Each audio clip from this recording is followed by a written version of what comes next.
welcome back to my channel. My name is Laura and today I am doing a manga haul. This is kind of a long-awaited manga haul because I haven't done one since May. I have been buying manga since May, I just haven't had a chance to film it. So this is all of the manga that I purchased in June and July. It is actually a smaller haul than I normally would have on this channel. I just haven't had time really to be searching for sales or looking for particular titles, and I'm kind of letting my financial float kind of build up so that I can afford to continue on with some of the newer series. So we're just kind of slowly letting some titles trickle in, but right now it's not like a major focus in my life, but maybe closer to the end of the year. Manga will continue to trickle in all the time, that's just what it does, but yeah, it's just not as much as normal. But there are lots of really interesting titles, I think, in this pile, and I am happy to show them to you. So the first thing that I'm going to show you I got from a local comic book store. This is The Two Faces of Tomorrow by Yukinobu Hoshino. It is based on a story by James P. Hogan, and it's a rather large size Dark Horse publication. It is a little bit in rough shape, or you know, like the edges are a little bit rough, but it just it was unusual. I've never seen it before and I thought it belonged in my collection. It's from 2006. I actually picked this up because Yukinobu Hoshino, he's the same author as Professor Munetaka's British Museum Adventure, which I also picked up last year, I think, and I wasn't aware of him until I picked that up. And then this title was available, and I had never heard of it before. I wasn't even sure if it actually was manga, but apparently it is. And the art looks pretty good in it. Looks like a kind of a slow science fiction type tale. I don't know anything about it. Don't know anything about the story. I only saw it at the comic book store, and it was a really good deal. And I think it's an out-of-print title, so I thought I would pick it up and add it to the collection, check out Yukinobu Hoshino, and find out what he's about. But it's a good-looking volume of manga. So the next title that I ended up buying, I bought also from the comic book store.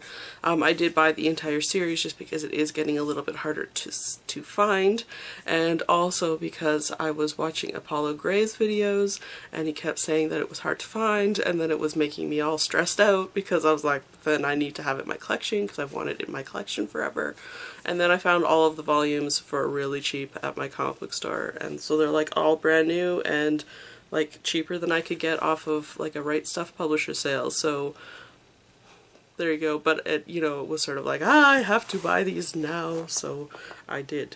And that is Saturn Apartments by Hisaya Iwaoka. It is a really beautiful manga, and I really love this artist's aesthetic. I just think that she's got some of the, just sort of like the sweetest illustration, and yeah, I'm looking forward to reading this.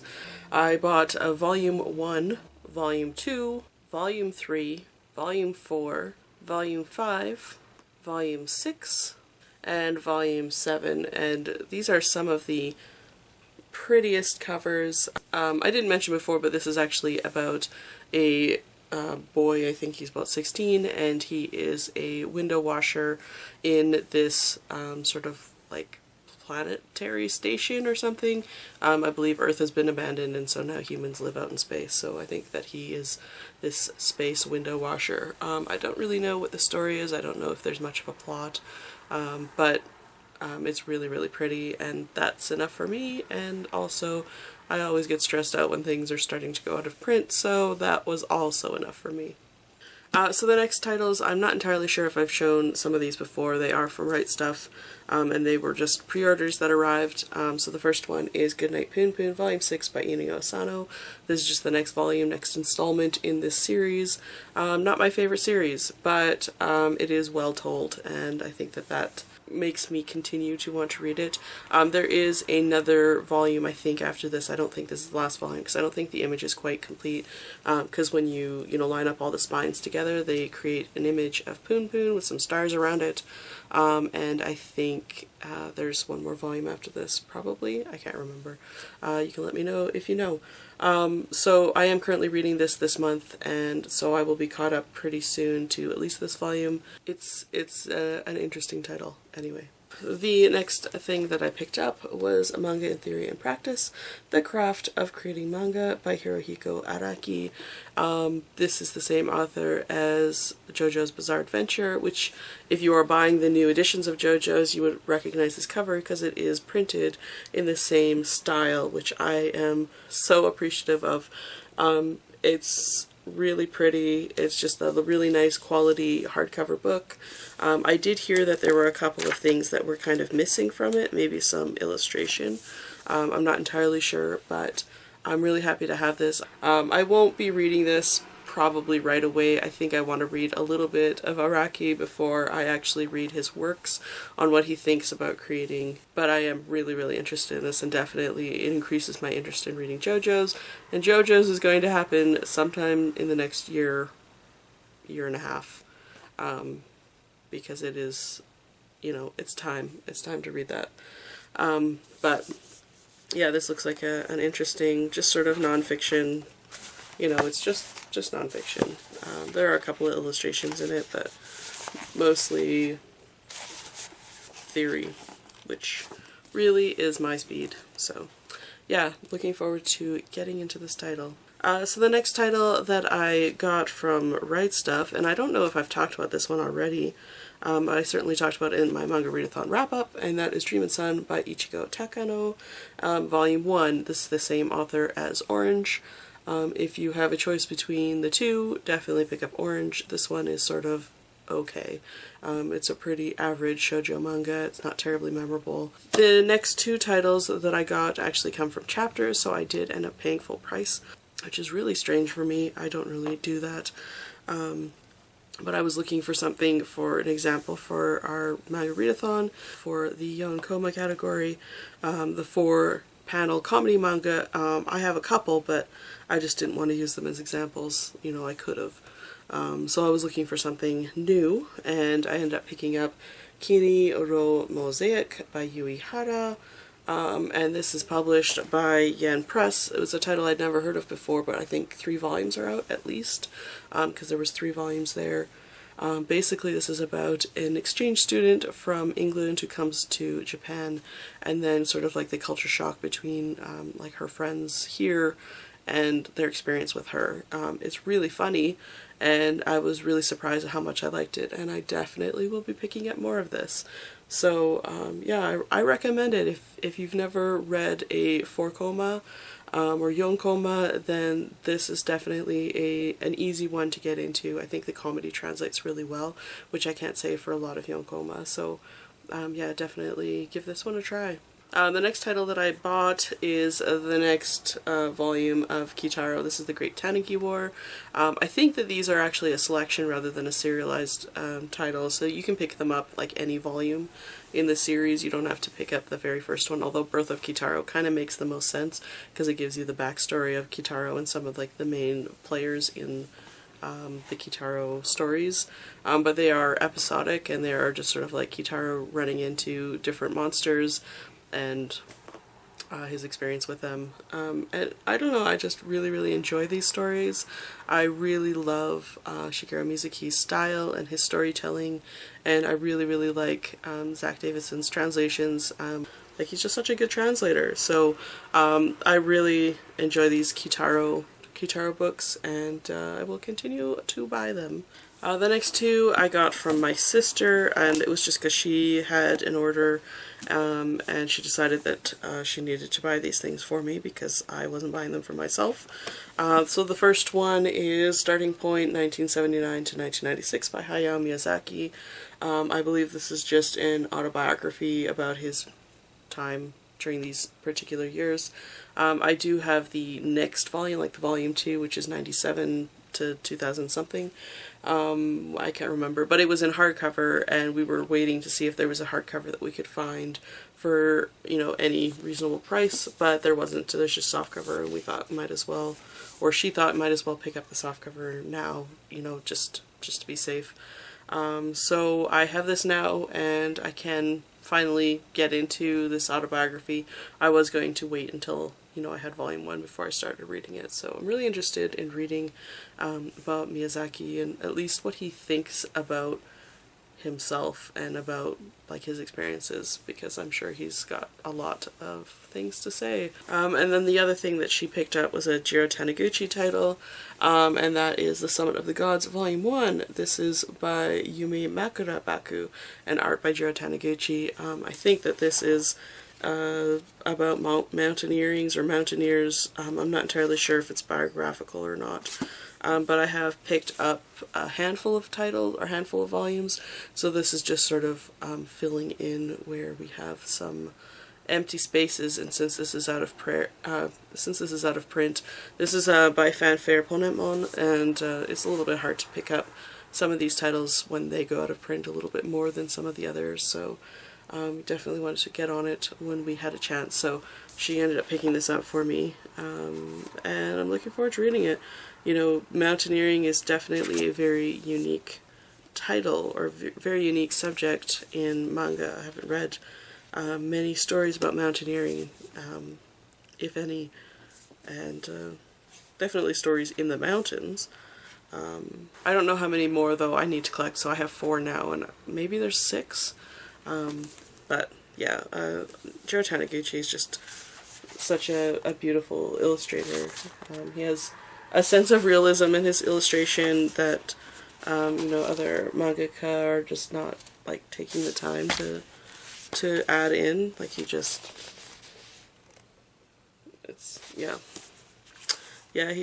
is quite a good illustrator, so I'm happy to have this one. So the next title also is Jiro Taniguchi. I ended up buying this one from Book Depository because I had ordered it on Amazon and they couldn't find it, so I ended up picking it up from Book Depository. This is volume 2 of Times of Bochan. So now I have volumes 1 through 4 of Times of Bochan. I think there's a volume 5, but it either got like a really limited release or it just went out of print or it never was in print. But it's really hard to find, so I am going to be looking for that. But it is an incomplete, like it never was a fully published series, so I'm happy to have what I've got. And I'm looking forward to reading it, and now at least I have 1 through 4. And it'll be interesting because I did end up reading Bochan by Natsumi Soseki, I think is the author, I can't remember. And that this is the biography of that particular author, so I think that this will be quite good, especially since I have that context now to read it. And again, Jiro Taniguchi's just got, you know, that beautiful illustration. The next thing I ended up picking up at a secondhand store. My sister and I went just to a secondhand store we'd never been to before, and we just thought we would check it out, see what they had. And they had a couple of volumes of manga. I only picked up 1 because mostly what they had were Shonen Jump magazines, which I'm not really into collecting because they just take up a lot of space, and you can buy the regular manga. So, but I did end up picking up this. This is Appleseed Book 4 by Masamune Shiro. I think this is the only volume. I don't think there's a volume 1 to 3 or book 1 to 3. I think book 4 is the only volume. I will have to look into it a little bit more, but definitely if you know, you can tell me. But I just thought it was interesting to come across something like this, and that was enough for me to have to buy it, apparently. So yeah, this is published by Dark Horse's Proteus imprint, and so it's a large trim format, and it looks pretty good still. A little bit kind of bent up on the corners, but in not bad shape for a secondhand bookstore. Or not secondhand bookstore, was just a secondhand store, you know, like where you buy secondhand clothes and other junk.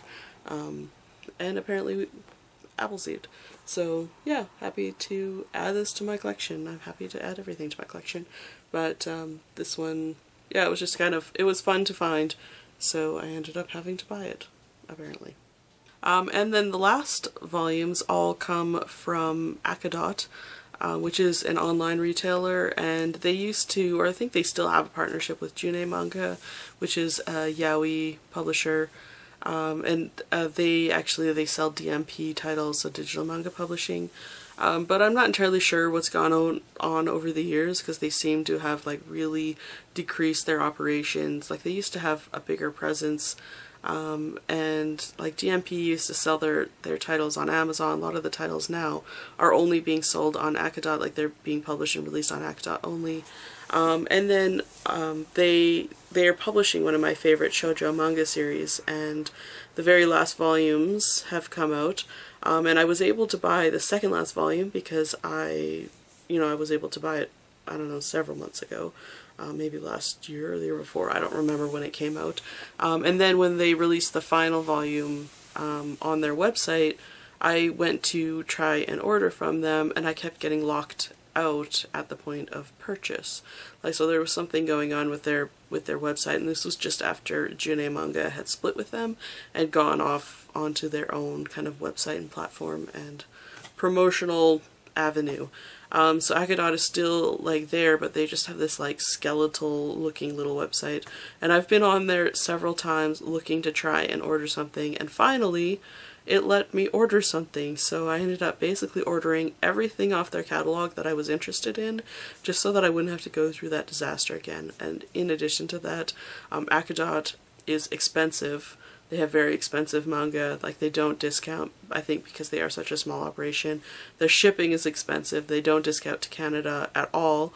So, like, I had to pay for full shipping. So, you know, since I was doing that, I might as well buy everything at once, and then at least, like, it bundled together is cheaper than me buying them all individually. So, that's what I did. So all of the rest of the manga all come from Akadot, and you will notice shortly that there is a very distinct theme apart from the first volume, which is Itazura no Kiss Volume 12 by Kaoru Tada.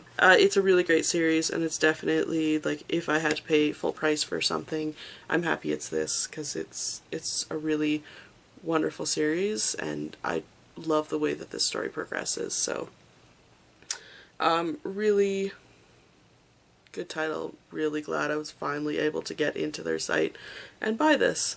So I ended up picking up Eju Manga Helen Adams Keller, written by Sozo Yanagawa, illustrated by Rie Yagi. This is part of the DMP educational series. I do remember when this came out and I was like, I don't really want to read educational manga, and now I'm really upset that I didn't pick these all up because I really do want to read the educational manga. So there's a whole bunch in the series. Ludwig van Beethoven, Anne Frank, Mother Teresa, Albert Einstein. Those are just the ones on the back cover. So this one is Helen Keller. So anyway, this is an interesting little non-fiction manga. So you get a little bit of story. You can see like here, and then after like a part of an episode, like a little bit of the story has occurred, then you get these sort of chapter breaks, and they have the different characters from Astro Boy, and they are discussing the story, and so they're asking, so this one says, what kind of man was Dr. Bell? Who invented the telephone and taught speech to the hearing impaired?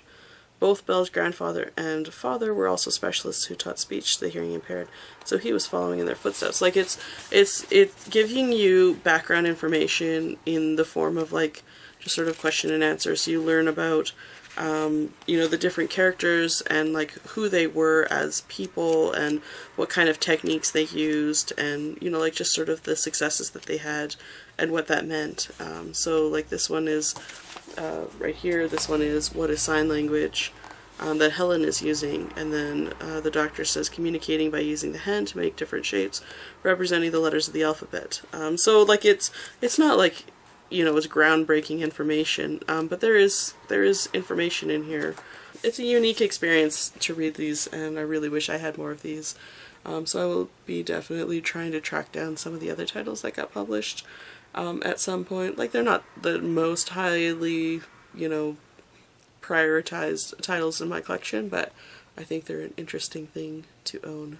And then the last titles are all going to be from Osamu Tezuka, so I ended up picking up Clockwork Apple, Barbara, Storm Fairy, and yeah, this cover is gorgeous. Crime and Punishment. Actually, I really like this cover too. I think the person who's working here doing these covers is really doing a good job. Brave Dan, Alabaster Volume 1, and Alabaster Volume 2, and Unico, which is in a different structure than the other ones. Those were all softcover. This one is a really heavy, like really heavy weighted hardcover book. It's really nice. Like you can really feel the quality in it, and it's full color gloss pages. Like if I didn't know better, I would almost think that these were screen captures, but like it's so beautifully colored. Did Tezuka color his manga? Or did someone else color this for him? I had never heard of him coloring before, so that's curious to me. But really, really pretty. I think a lot of these titles were actually from Kickstarter projects, so like this one actually has like thanks to, and I think these are all Kickstarter supporters, so yeah, probably involved in that in some way. But really, really nice looking publication. This one, I think, I don't know if the story is all that great, but, and also like how cute, it's so cute. Yeah. So that was it for my manga haul for June and July. Now I have to figure out where to put this because I am literally sitting at maximum capacity, like there is no more room. And as manga publishers in North America continue to publish large size manga, I am like, I don't know where to put this stuff. I don't know where to put it, and it has to get collected. I don't know what to do. So I think Jen and I are probably going to be starting to look at some storage solutions for some of our titles that we're not as keen on. But I will let you know if that actually happens. We've been discussing a project for next year that might kind of alleviate some of our shelf stress, because our shelves are packed pretty tight. You can see the shelf behind me. This is all of the shelves. They are all just packed and they're double stacked, so there's no room to put any manga. Like, we're done. We're out. That's it. But that doesn't mean that I'm going to stop collecting, and that's the problem. Yeah, so we're going to be looking for some solutions, hopefully. At any rate, I hope you found that interesting. Thank you so much for watching my video, and I will see you in the next one. Bye for now.